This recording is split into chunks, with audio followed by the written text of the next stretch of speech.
আইয়ুহাল্লাযীনা আমানু কুতিবা আলাইকুমুস সিয়ামু কামা কুতিবা আলাল্লাযীনা মিন ক্বাবলিকুম লাআল্লাকুম তাত্তাকুন। আল্লাহ তাআলা ডাক দেয়া বলেন, হে ঈমানদারগণ, তোমরা রোজা রাখো, রোজা পালন করো ওইভাবে যেমনি ভাবে তোমার পূর্ববর্তীগণ রোজা পালন করেছেন। আর তোমরা রোজা পালন করলে কি হবে? তাত্তাকুন, তোমরা মুত্তাকি হবে, পরহেজগার হবে। কিভাবে পরহেজগার হওয়া যায়? এ মুসলমান যারা ইমানদার তারা তো রোজা রাখে, কথা বলেন ঠিক কিনা? যারা ইমানদার তারা তো রোজা রাখে, কারণ আল্লাহ রাব্বুল আলামিন বলেন এই রোজার এত মূল্য। আল্লাহ বলেন শাহরু রামাদানাল্লাযী উনজিলা ফীহিল কুরআন হুদাল লিন-নাসি ওয়া বাইয়িনাতিম মিনাল হুদা ওয়াল ফুরকান। মুসলমান ভাইরা আমার, আল্লাহ বলেন এই রোজার এত মূল্য, এই রোজার এত দাম। আল্লাহ বলেন যে এই রোজার মধ্যে, এই রমজান মাসে আমি আল্লাহ তাআলা কোরআন নাযিল করেছি। আর এই কোরআন নাযিল করেছেন কেন? আল্লাহ বলেন হুদাল লিন-নাসি ওয়া বাইয়িনাতিম মিনাল হুদা ওয়াল ফুরকান। আল্লাহু আকবার বলে এই রোজাদারদের দাম কত আল্লাহ তাআলার কাছে? কি দাম? আল্লাহ তাআলা বলেন আইয়ামাম মাদুদাত, তোমরা গণনা করতে থাকো, রোজা গণো, তোমরা বেশি বেশি গণো। দেখেন না এই রোজাটার মধ্যে আল্লাহু আকবার, কোন আল্লাহর বান্দা যদি 30টা রোজা পালন করে, এই 30টা রোজা পালন করার পরে যদি কোনো আল্লাহর বান্দা এই রোজা আসার পরে রোজাকে গণনা করবে, একটা গেল, দুইটা গেল, তিনটা গেল, এইভাবে তোমরা গণনা করতে থাকো। এইভাবে গণনা করতে করতে যখন 30টা রোজা পালন করবে, 30টা রোজা পালন করবে, তারাবি পড়বে, তারপরে আপনার রোজা রাখবে, ইফতার করবে, আল্লাহ রাব্বুল আলামিন ডাক দেয়া বলেন এই 30টি রোজা পালন করার পরে আমি আল্লাহ তাআলা তাদেরকে জাহান্নামের আগুন থেকে মুক্তি দিয়ে আমি আল্লাহ রাব্বুল আলামিন এই সমস্ত ঈমানদারদেরকে জান্নাত প্রদান করব। সুবহানাল্লাহ বলেন। এ মুসলমান ভাইরা আমার, শুধু তাই নয়, হাদিসে কুদসির মধ্যে আল্লাহর পয়গম্বর বলেন, হাদিসে কুদসির মধ্যে আল্লাহ তাআলা ডাক দিয়ে বলেন আস-সাওমু লি ওয়া আযজিউ বিহি। আল্লাহ তাআলা ডাক দিয়ে বলেন রোজা দিলাম আমি। দেখেন দুনিয়ার মধ্যে যত আমল আছে লেখার জন্য এই যে কিরামান কাতিবিনা ইয়ালামুনা মা তাফআলুন মিয়ানিয়া শুকমা শুক চিরামজিস মিয়ানিয়া শুকমা শুক চিরামজিস কিরামান কাতিবিন রাহাম খবর নিস, কিরামান কাতিবিন রাহাম খবর নিস। সব আমল লেখার জন্য কিরামান কাতিবিন আছে, কিন্তু এই রোজার মধ্যে আল্লাহু আকবার, এই রোজার আমল লেখার জন্য আল্লাহ তাআলা কিরামান আর কাতিবিনকে আল্লাহ তাআলা দায়িত্ব দিবেন না। আল্লাহ তাআলা বলেন আমি আমার বান্দাদেরকে রোজা দিয়েছি আস-সাওমু লি ওয়া আযজিউ বিহি, রোজা হলো আমার জন্য আর এর প্রতিদান আমি আল্লাহ রাব্বুল আলামিন দেব। কারণ ফেরেশতাদের উপর দেব না, তারা কম দিতে পারে। আমার বান্দা আমাকে রাজি খুশি করার জন্য রোজা রাখবে, এই জন্য আমি আল্লাহ রাব্বুল আলামিন আমি ইচ্ছা মতো যত খুশি এর প্রতিদান আমি আল্লাহ তাআলা আমার বান্দাদেরকে নিজ হাতে দিয়ে দেব। সুবহানাল্লাহ বলে। শুধু তাই নয় মুসলমান, একদম আমরা কি করি দেখেন, রমজান মাসে অন্য সময় রোজার সময় অন্য সময় একটা ফরজ পালন করি, কিন্তু রমজান মাসে যখন একটা ফরজ পালন করব, একটা ফরজ পরিবর্তে আল্লাহ রাব্বুল আলামিন একটা ফরজের পরিবর্তে 70টা ফরজের সওয়াব প্রদান করবেন। সুবহানাল্লাহ বলেন। যখন আমরা একটা নফল নামাজ পড়বো, এক রাকাত নফল নামাজ পড়বো, এক রাকাত নফল নামাজ পড়লে রমজান মাসে, অন্য সময়ে রমজান মাস ছাড়া আমরা নামাজ পড়ি, এই রমজান মাস ছাড়া আমরা যে নামাজ পড়ি আর রমজান মাসে নফল নামাজ পড়ি আর অন্য সময় যে ফরজ নামাজ পড়ি, রমজান মাসে এক রাকাত নফল নামাজ পড়ার কারণে আল্লাহ রাব্বুল আলামিন আমার আপনার আমল নামার মধ্যে ফরজ সমতুল্য সওয়াব লিপিবদ্ধ করে দিবে, এত সওয়াব লিপিবদ্ধ করে দিবে। শুধু তাই নয় মুসলমান, এই রোজাদারদের দাম কতটা কি জানেন? আল্লাহর পয়গম্বর বলেন হাদিস শরীফের মধ্যে আসছেন, যদি কোনো আল্লাহর বান্দা একটা রোজাদারকে ইফতারি করায়, দেখেন না এই রাস্তার পাশ দিয়ে যখন ইফতারের সময় হয়, কত মানুষ ইফতারের সময় যায় কিনা জোরে বলেন? অনেক মানুষ দেখবেন দৌড়িয়ে আসে ইফতার নেয়, কেউ বা পানি দিয়ে ইফতার নেয়। পয়গম্বর বলেন, খেজুর দিয়ে ইফতার করাও আর দুধ দিয়ে ইফতার করাও আর যত কিছু দিয়ে ইফতার করাও না কেন, শুধু পানি দিয়েও যদি কোনো আল্লাহর বান্দা কোনো রোজাদারকে ইফতার করায়, আল্লাহু আকবার, আল্লাহ রাব্বুল আলামিন তাকে 3টা পুরস্কার প্রদান করবেন। যারা বলেন সুবহানাল্লাহ। কয়টা পুরস্কার প্রদান করবেন? 3টা পুরস্কার প্রদান করবেন। 1 নাম্বার, আল্লাহু আকবার, ওই যে বললাম রোজা কার জন্য? জোরে বলেন রোজা কার জন্য? রোজা কার জন্য? as-sawmuli, রোজা হলো আল্লাহর জন্য। আর প্রতিদান দিবেন কে? জোরে বলেন। প্রতিদান দিবেন আল্লাহ। এই জন্য আল্লাহ রাব্বুল আলামিন কি বলেন দেখেন, আল্লাহু আকবার, পয়গম্বর বলেন, যদি কোনো মানুষ এই একটা রোজাদারকে ইফতার করাইলো, খেজুরের দরকার নাই, পানির দরকার নাই, ছোলাবুর দরকার নাই, তারপরে দুধের দরকার নাই, শুধু একটু সাদা পানি দিয়া যদি ইফতার করার আয়োজন করে, 1 ফুট মুড়ি দিয়া, তারপরেও ওই আল্লাহর বান্দাকে 3টা পুরস্কার দিবেন। 1 নাম্বার হলো রোজাদারকে ইফতার করার কারণে তার পিছনের জিন্দেগির সমস্ত গুনাহ খাতা আল্লাহ তাআলা মাফ করে দিবেন। সুবহানাল্লাহ বলেন। 1 নাম্বার, রোজাদারকে ইফতার করানোর পুরস্কার আল্লাহ কয়টা দিবেন? জোরে বলেন। কয়টা দিবেন? জোরে বলেন। 1 নাম্বার হলো যে ইফতার করাইলো তার পিছনের জিন্দেগির সমস্ত গুনাহ খাতা মাফ করে দিবেন। 2 নাম্বার হলো আল্লাহ রাব্বুল আলামিন ওকে জাহান্নামের আগুন থেকে মুক্তি দিয়ে দিবেন। সুবহানাল্লাহ বলেন। 3 নাম্বার হলো যেই রোজাদারকে ইফতার করাইলো, নিজের রোজা কবুল হইতেও পারে, নাও হইতে পারে, এর মধ্যে সন্দেহ থাকতে পারে, কথা বলেন ঠিক কিনা, কিন্তু যেই রোজাদারকে ইফতার করাইলো, এই রোজাদারকে ইফতার করার কারণে এর আমল নামার মধ্যে পূর্ণ রোজার একটা সওয়াব আল্লাহ তাআলা লিপিবদ্ধ করে দেয়। এই জন্য আমরা ঈমান আনার পরে আমাদের কাজ হলো নামাজ, রোজা, হজ, যাকাত, এইগুলা আমরা প্রদান করব বেশি বেশি।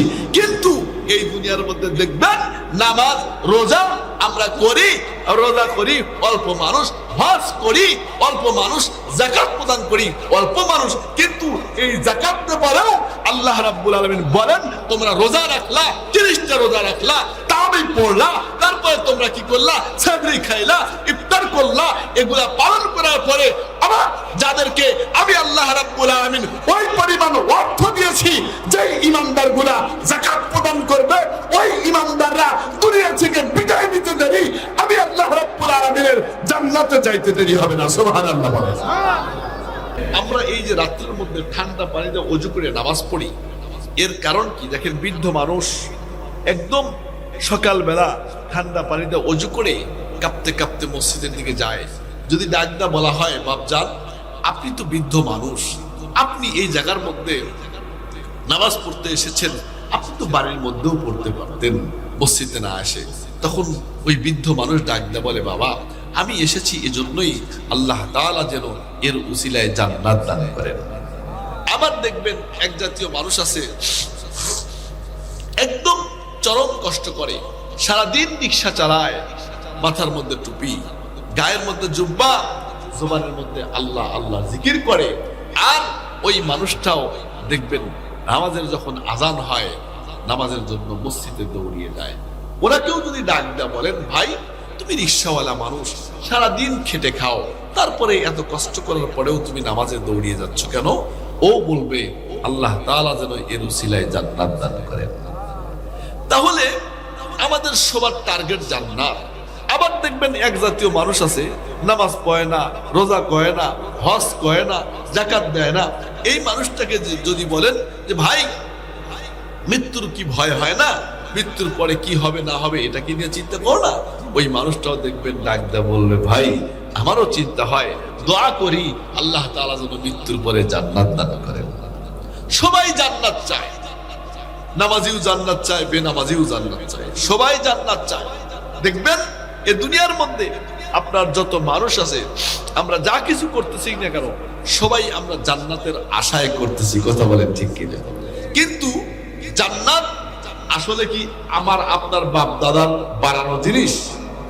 জান্নাতের মালিক কে? কথা বলেন, জান্নাতের মালিক কে? জান্নাতের মালিক আল্লাহ। তো জান্নাতের মালিক যদি হয় আল্লাহ, তাহলে এই জান্নাতের মালিক যেহেতু আল্লাহ, এই জান্নাতও দিবেন আমাকে আপনাকে আল্লাহ। কথা বলেন ঠিক কিনা? তো এই জান্নাত আমি আপনি চাইলেই পাবো না। কি করলে জান্নাত পাবো? আল্লাহ তাআলা ডাক দিয়ে বলতেছেন, আমি জান্নাত দেব আমার বান্দাদেরকে দুটি জিনিসের বিনিময়ে। আমি আল্লাহ তাআলা আমার বান্দাদেরকে জান্নাত দেব। এখন দেখেন, এই দুনিয়ার মধ্যে যদি আমরা ভালো আমল করি আর ওই দুনিয়াতে যায় যদি জান্নাত চাই, তাহলে আল্লাহ তাআলার হুকুম মানতে হবে কি না জানে বলেন? তাহলে আল্লাহ তাআলা আমাকে আপনাকে দুনিয়ার মধ্যে প্রেরণ করলেন, আল্লাহ কি এমনি এমনি প্রেরণ করেছেন? এমনি এমনি বানান নাই। আল্লাহর কোনো উদ্দেশ্য, টার্গেট আছে।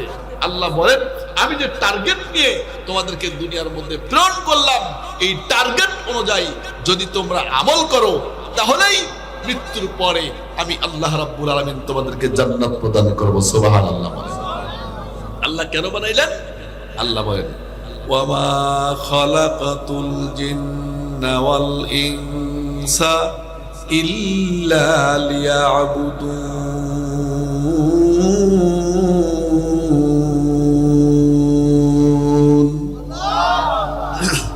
মা খালাকতুল জিন্না ওয়াল ইনসা বুখা, মা খালাকতুল জিন্না ওয়াল ইনসা বুখা। নিস্তে মাকসুদ জুজ ইবাদত আরজাহা, নিস্তে মাকসুদ জুজ ইবাদত আরজাহা। আল্লাহু আকবার। মুসলমান ভাইরা আমার, আল্লাহ রাব্বুল আলামিন ডাক দা বলেন, বান্দা আমি তোমাদেরকে দুনিয়ার মধ্যে এমনি এমনি বানাই নাই। আমি একটা টার্গেট নিয়ে দুনিয়ার মধ্যে তোমাদেরকে পাঠিয়েছি। আমি আল্লাহ তাআলা তোমাদেরকে বানাইলাম, দুনিয়ার মধ্যে পাঠাইলাম। কারণ হলো একটাই, দুনিয়ার মধ্যে যাওয়ার পরে যদি তোমরা আমার ইবাদত করো, আর আমার ইবাদত করার পরে আমি আল্লাহ তাআলা তোমাদেরকে জান্নাত দেব। মুসলমান ভাইরা আমার, শুধু তাই নয়, এই দুনিয়ার মধ্যে দেখবেন আমি আপনি এই দুনিয়ার মধ্যে কি করতেছি, আল্লাহ তাআলার হুকুম পালন করতেছি কিনা আল্লাহ তাআলা জানেন কিনা জোরে বলেন? সব কিছুর মালিক কে জোরে বলেন? আল্লাহ রাব্বুল আলামিন জানেন। কারণ আমি আপনি এই দুনিয়ার মধ্যে কি করতেছি না করতেছি আল্লাহ তাআলা সব জানেন এবং দেখেন। এমন কি আমি আপনি অন্তরের মধ্যে দিয়া, অন্তর দিয়া কি বলি, চোখের ইশারায় কি বলি, মুখের ইশারায় কি বলি, এটাও জানেন আমার আল্লাহ। ইয়ালামু খাইনাতাল আইউনি ওয়া মা তুখফিস সুদূর। আল্লাহু আকবার বলেন। মুসলমান ভাইরা রে আমার, আল্লাহ রাব্বুল আলামিন বলেন, জান্নাতের মালিক হলেন আল্লাহ। জান্নাতের মালিক কে ধরে বলেন? জান্নাতের মালিক হলেন আল্লাহ। আল্লাহ রাব্বুল আলামিন ডাক দা বলেন, দুইটি জিনিসের বিনিময়ে আমি আল্লাহ তাআলা তোমাদেরকে জান্নাত দেব। এক নাম্বার হলো ঈমান, আর দুই নাম্বার হলো আমল। আল্লাহ রাব্বুল আলামিন বলেন, ইন্নাল্লাযীনা আমানু ওয়া আমিলুস সালিহাতি কানাত লাহুম জান্নাতুল ফিরদাউসি নুজুলা। এ মুসলমান ভাইরা আমার,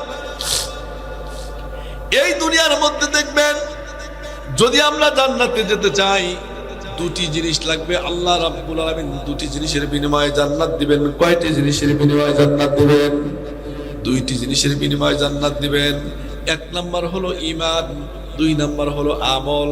কিন্তু এই দুনিয়ার মধ্যে দেখবেন অনেকের ঈমান যদি না থাকে, ওই মানুষটা জিন্দেগির মধ্যে কখনো জান্নাতে যাওয়া সম্ভব না। কিন্তু যেই মানুষটার ঈমান আছে, আমল কম আছে, তারপরেও ওই মানুষটা জান্নাতে যাওয়া সম্ভব। একদিন না একদিন জান্নাতে যাবে।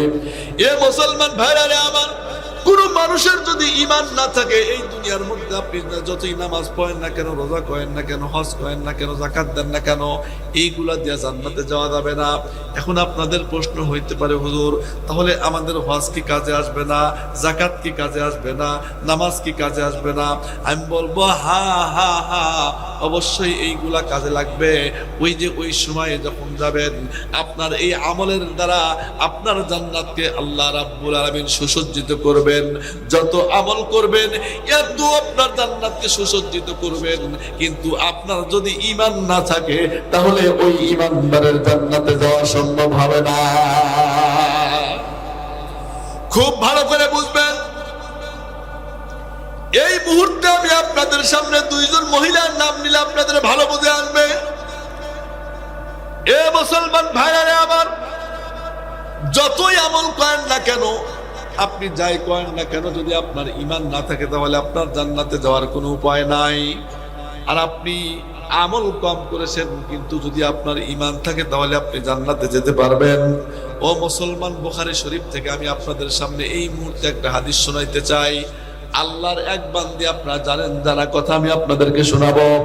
আল্লাহর এক বান্দি সারা জিন্দেগি ভর নষ্টামি করেছে।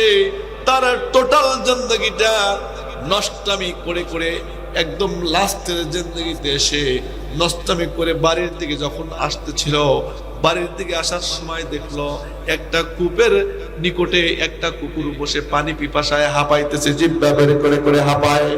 এইটা দেখার পরে এই নষ্টা মহিলার দিলের মধ্যে বড় মায়া জাগলো। হায় হায়, পানি পিপাসায় বুঝি এই কুকুরটা মারা যায়। এই মায়া যখন এইটা দেখার পরে মায়া জাগলো। মায়া জাগার পরে একবারে ওই মহিলাটা কোনো মতান্তরে এসেছে, যে কোনো মতে এসেছে, মহিলাটা ওই কূপের পারে বালতি ছিল, ওই বালতিটা কূপের ভিতরে নামিয়ে দিয়েছে, অথবা ওই নিজের গায়ের ওড়নাটা খুলে ওই কূপের মধ্যে দিয়েছে। যতটুকু পানি উঠেছে, ওই পানিটুকু কুকুরের মুখের উপর চিপ দিয়ে ধরেছে। ওই কুকুরটা ওই পানিটুকু খাওয়ার পরে তার জান বেঁচে গেছে। আর ওই জান বেঁচে যাওয়ার কারণে কুকুরটা আল্লাহ রাব্বুল আলামিনের কাছে ওই মহিলার জন্য দোয়া করে। ওই দোয়া করার কারণে আল্লাহ রাব্বুল আলামিন ওই মহিলাকে জান্নাত দান করেছে। তার জিন্দেগির মধ্যে কোনো ভালো কাজ করে নাই, কাজ করেছে একটা, কিন্তু আল্লাহ তাআলার কাছে পছন্দ হয়েছে। আল্লাহ তাআলা জান্নাত দিয়েছেন, কারণ হলো তার ঈমান ছিল। কথা বলেন, ঈমান ছিল। আর একজন মহিলার নাম আমি আপনাদের সামনে নেব, যে মহিলার নামে এমন কোনো মানুষ নাই যে মহিলাটার নাম জানেন না। তার নাম হলো মাদার তেরেসা। এই মাদার তেরেসা তার টোটাল জিন্দেগিটা আশরাফুল মাখলুকাত মানুষের খেদমতের মধ্যে কাটিয়ে দিল। একদম মৃত্যুর পূর্ব মুহূর্তে গিয়া তাকে জিজ্ঞাসা করা হয়েছিল, তোমার জিন্দেগির মধ্যে তুমি বিবাহ শাদীও করলা না, তোমার টোটাল জিন্দেগিটা তুমি আশরাফুল মাখলুকাত মানুষের খেদমতের মধ্যে কাটিয়ে দিলা, এইটা কারণ কি? মাদার তেরেসা মৃত্যুর পূর্বে ডাক দেয়া বললেন, শোনো, আমার জিন্দেগিটা আমি মানুষের খেদমতের মধ্যে কাটিয়ে দিতে চাই, কারণ আল্লাহ তাআলা ওনাদেরকে বানিয়েছেন সৃষ্টির শ্রেষ্ঠ, আর ওনাদের খেদমত করলেই আমি পার পেয়ে যাব।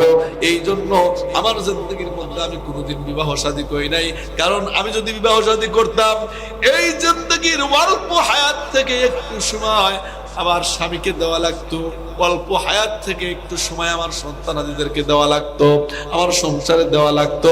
এই জন্য আমি আমার জিন্দেগির মধ্যে কোন বিবাহ শাদী করি নাই, না করে টোটাল জিন্দেগিটুকু আমি আশরাফুল মাখলুকাতের খেদমতে লাগিয়ে দিয়েছি। এর উসিলায় যেন উপরওয়ালা আমাকে নাজাত দেয়। মাদার তেরেসা যখন এই কথা বলল, আপনাদের কাছে এবার প্রশ্ন বলুন তো দেখি, মাদার তেরেসা তার টোটাল জিন্দেগিটা কাটিয়ে দিল আশরাফুল মাখলুকাতের খেদমতে। এখন বলুন তো দেখি, আল্লাহ তাআলা ওকে কয়টা জান্নাত দিবেন? জান্নাত দিবেন না। কেন? উনি তো একজন খ্রিস্টান, তার ঈমান নাই। আমল যত ভালোই করুক না কেন, তার ঈমান নাই। যদি ঈমান না থাকে, এই দুনিয়ার মধ্যে আপনি যতই আমল করেন না কেন, আল্লাহ রাব্বুল আলামিন জান্নাত দিবেন না। এ মুসলমান ভাইরা আমার, আপনারা বসেছি দেখবেন এই যে আমাদের মধ্যেও কিছু ইমানদার আছে, দেখবেন এই রমজান মাস আসলে তাদের গ্যাসের ব্যথা বেড়ে যায়, বাড়ে কিনা, গ্যাস্ট্রিক বেড়ে যায়, মাথা ব্যথা বেড়ে যায়। সারা বছর ভালো চলে, একদম টোটাল ভালো চলবে, কিন্তু রমজান মাস যখন শুরু হয় তখন তাদের গ্যাসের ব্যথা বেড়ে যায়, তখন তাদের আলসারের ব্যথা বেড়ে যায়, তখন তাদের ডায়াবেটিস বেড়ে যায়। দুনিয়ার সব যত অসুস্থতা ওই মানুষটাকে ধরে ফেলে, কিন্তু দিলের খবর জানেন কে? দিলের খবর জানেন আল্লাহ। আল্লাহ রাব্বুল আলামিন ডাকটা বলেন, ও বান্দা, এই রোজা আমি দিয়েছি তোমাদেরকে, তোমরা যদি ইমানদার হও তাহলে তোমাদের এই রোজা পালন করতে হবে। আর ইমানদার হওয়ার পরে যখন তোমরা আমল করবে, এই রোজা রাখার পরে আমি আল্লাহ রাব্বুল আলামিন তোমাদেরকে জান্নাত প্রদান করব।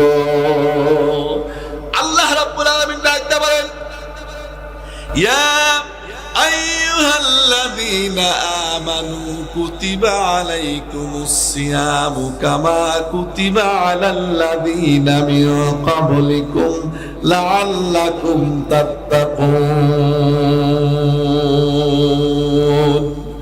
আল্লাহ তাআলা ডাক দেয়া বলেন, হে ঈমানদারগণ, তোমরা রোজা রাখো, রোজা পালন করো ওইভাবে যেমনি ভাবে তোমার পূর্ববর্তীগণ রোজা পালন করেছেন।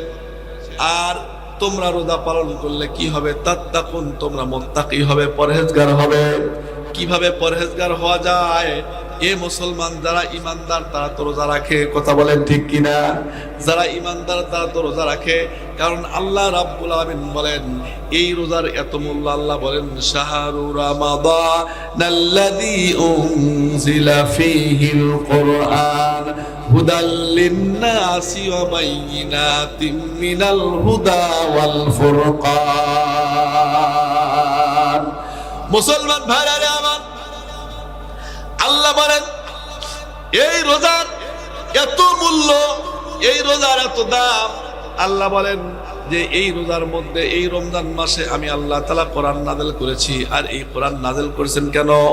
আল্লাহ বলেন, হুদাল লিন-নাসি ওয়া বাইয়িনাতিম মিনাল হুদা ওয়াল ফুরকান। আল্লাহু আকবার বলেন। এই রোজাদারদের দাম কত আল্লাহ তাআলার কাছে? কি দাম?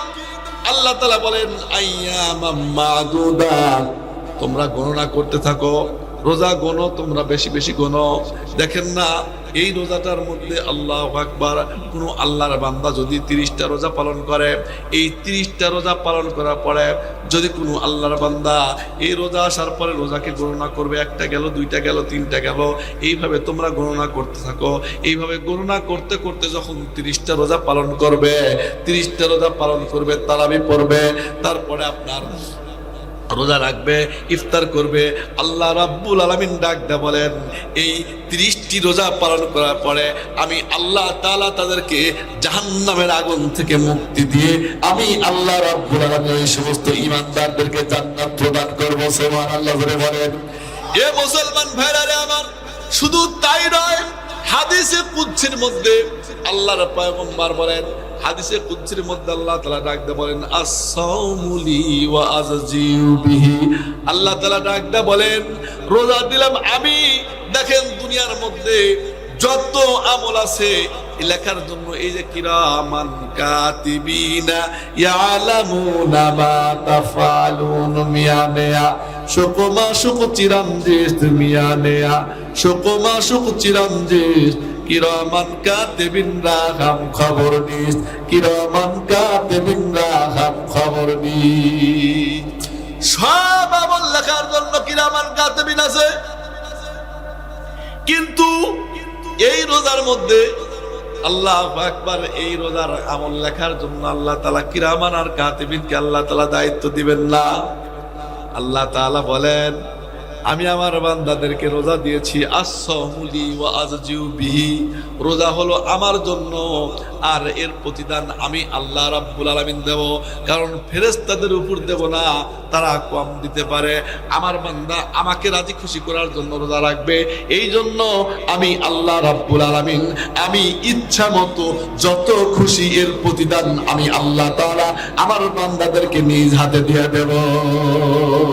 সুবহানাল্লাহ বলেন। শুধু তাই নয় মুসলমান, একদম আমরা কি করি দেখেন, রমজান মাসে অন্য সময় রোজার আমরা অন্য সময় একটা ফরজ পালন করি, কিন্তু রমজান মাসে যখন একটা ফরজ পালন করব, একটা ফরজ পরিবর্তে আল্লাহ রাব্বুল আলামিন একটা ফরজের পরিবর্তে ৭০টা ফরজের সওয়াব প্রদান করবেন। সুবহানাল্লাহ বলেন। যখন আমরা একটা নফল নামাজ পড়বো, এক রাকাত নফল নামাজ পড়বো, এক রাকাত নফল নামাজ পড়লে রমজান মাসে, অন্য সময়ে রমজান মাস ছাড়া আমরা নামাজ পড়ি, এই রমজান মাস ছাড়া আমরা যে নামাজ পড়ি, আর রমজান মাসে নফল নামাজ পড়ি, আর অন্য সময় যে ফরজ নামাজ পড়ি, রমজান মাসে এক রাকাত নফল নামাজ পড়ার কারণে আল্লাহ রাব্বুল আলামিন আমার আপনার আমল নামার মধ্যে ফরজ সমতুল্য সওয়াব লিপিবদ্ধ করে দিবে, এত সওয়াব লিপিবদ্ধ করে দিবে। শুধু তাই নয় মুসলমান, এই রোজাদারদের দাম কতটা কি জানেন? আল্লাহর পয়গম্বর বলেন, হাদিস শরীফের মধ্যে আসছেন, যদি কোনো আল্লাহর বান্দা একটা রোজাদারকে ইফতারি করায়, দেখেন না এই রাস্তার পাশ দিয়ে যখন ইফতারের সময় হয়, কত মানুষ ইফতারের সময় যায় কিনা ধরে বলেন? অনেক মানুষ দেখবেন দৌড়িয়ে আসে ইফতার নেয়, কেউ বা পানি দিয়ে ইফতার নেয়। পয়গম্বর বলেন, খেজুর দিয়ে ইফতার করাও আর দুধ দিয়ে ইফতার করাও আর যত কিছু দিয়ে ইফতার করাও না কেন, শুধু পানি দিয়েও যদি কোনো আল্লাহর বান্দা কোনো রোজাদারকে ইফতার করায়, আল্লাহু আকবার, আল্লাহ রাব্বুল আলামিন তাকে 3টা পুরস্কার প্রদান করবেন। যারা বলেন সুবহানাল্লাহ। কয়টা পুরস্কার প্রদান করবেন? 3টা পুরস্কার প্রদান করবেন। 1 নাম্বার, আল্লাহু আকবার, ওই যে বললাম রোজা কার জন্য, জোরে বলেন রোজা কার জন্য?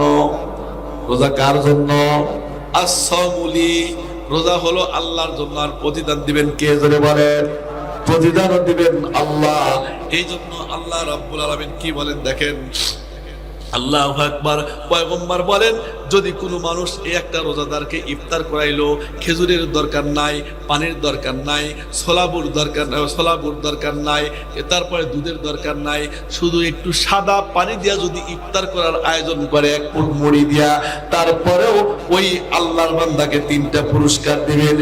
1 নাম্বার হলো রোজাদারকে ইফতার করার কারণে তার পিছনের জিন্দেগির সমস্ত গুনাহ খাতা আল্লাহ তাআলা মাফ করে দিবেন। সুবহানাল্লাহ বলেন। 1 নাম্বার, রোজাদারকে ইফতার করানোর পুরস্কার আল্লাহ কয়টা দিবেন জোরে বলেন? কয়টা দিবেন জোরে বলেন? 1 নাম্বার হলো যে ইফতার করাইলো, তার পিছনের জিন্দেগির সমস্ত গুনাহ খাতা মাফ করে দিবেন। 2 নাম্বার হলো আল্লাহ রাব্বুল আলামিন ওকে জাহান্নামের আগুন থেকে মুক্তি দিয়ে দিবেন। সুবহানাল্লাহ বলেন। 3 নাম্বার হলো যেই রোজাদারকে ইফতার করাইলো, নিজের রোজা কবুল হইতেও পারে, নাও হইতে পারে, এর মধ্যে সন্দেহ থাকতে পারে, কথা বলেন ঠিক কিনা, কিন্তু যেই রোজাদারকে ইফতার করাইলো, এই রোজাদারকে ইফতার করার কারণে এর আমল নামার মধ্যে পূর্ণ রোজার একটা সওয়াব আল্লাহ তাআলা লিপিবদ্ধ করে দেয়। এই জন্য আমরা ঈমান আনার পরে আমাদের কাজ হলো নামাজ, রোজা, হজ, যাকাত, এইগুলা আমরা প্রদান করব বেশি বেশি। কিন্তু এই দুনিয়ার মধ্যে দেখবেন নামাজ রোজা আমরা করি, রোজা করি অল্প মানুষ, হজ করি অল্প মানুষ, যাকাত প্রদান করি অল্প মানুষ, কিন্তু এই যাকাত পরেও আল্লাহ রাব্বুল আলামিন বলেন, তোমরা রোজা রাখলা, 30টা রোজা রাখলা, তারাবি পড়লা, তারপরে তোমরা কি করলা? সাহরি খাইলা, ইফতার করলা, এগুলা পালন করার পরে আবার যাদেরকে আমি আল্লাহ রাব্বুল আলামিন ওই পরিমাণ অর্থ দিয়েছি, যে ইমানদারগুলা যাকাত প্রদান করবে, ওই ইমানদাররা দুনিয়া থেকে বিদায় নিতে দেরি, আমি আল্লাহ রাব্বুল আলামিনের জান্নাতে যাইতে দেরি হবে না। সুবহানাল্লাহ।